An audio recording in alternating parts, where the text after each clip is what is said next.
কবি শিল্পী গঙ্গোপাধ্যায়, মহানগরে জন্ম, বুকের ভেতর গ্রামীণ নৈসর্গিক সৌন্দর্যের আবেদন যত্নে লালন করেন। এই আবেগ কবিতায় বারবার ধরা দেয়।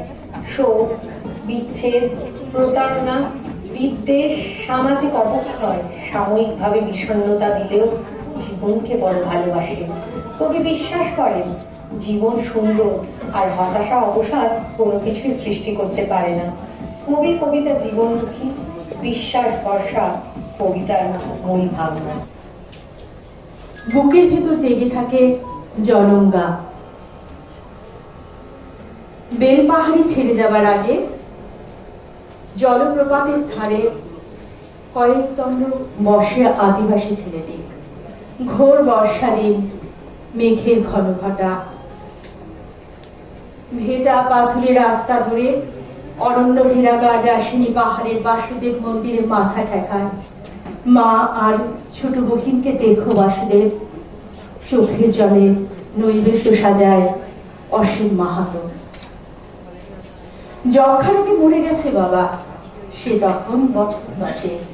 ওদের গায়ে ফি বছর কত লোক মারা যায় চিকিৎসা না পেয়ে।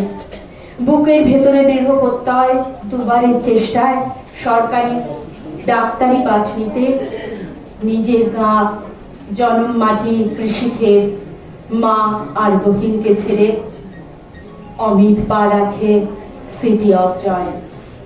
মেডিকেল ক্লাসে মানুষের অ্যানাটমি, গূঢ় রহস্য, বডি ডিসেকশন শেখে। বুকের ভেতর জেগে থাকে জলঙ্গা। জবা কুসুম ভোর, রাত জাগা শহর অতুল নেত্রায়। একা অমিত মাহাতো রোদের আভাসে দেখে মহুল ফুলে ভুলে গেছে ওদের উঠোন।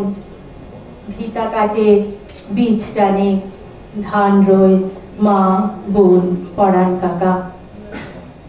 নতুন ধানের শীষে রোদের উৎসব, জীবনের প্রভাবিত হলেও অমিত মাহাতো স্বপ্ন বলে। নমস্কার।